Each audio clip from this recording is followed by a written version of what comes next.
বিচার হওয়া পর্যন্ত আমি স্লোগান দিব। এই উপদেষ্টারা যারা আমাদেরকে বিচার দিচ্ছে না, যারা অভিলেখকে পুনর্বাসন করার চেষ্টা করছে, তাদেরকে শাহবাগে এনে কানে ধরে বলবো, শুয়ে মাত্র স্লোগান দিয়ে লিখ কর, লিখ কর, লিখ কর, জেলে বল, লিখ কর, জেলে বল, লিখ কর, জেলে বল, লিখ কর, জেলে বল, বিচার কর, বিচার কর, শুয়ে বাচ্চারা, বিচার কর, বিচার করতে হবে, বিচার পাইতে হবে, আমাদের আমাদের রক্তের বিচার পাইতে হবে, আমাদের 2000 শহীদের বিচার পাইতে হবে,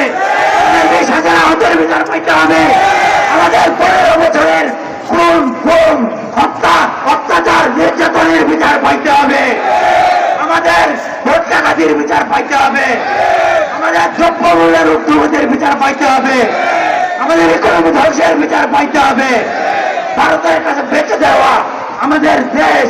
সেই দেশের বিরুদ্ধে যারা অন্যায় করেছে তাদের বিচার করতে হবে।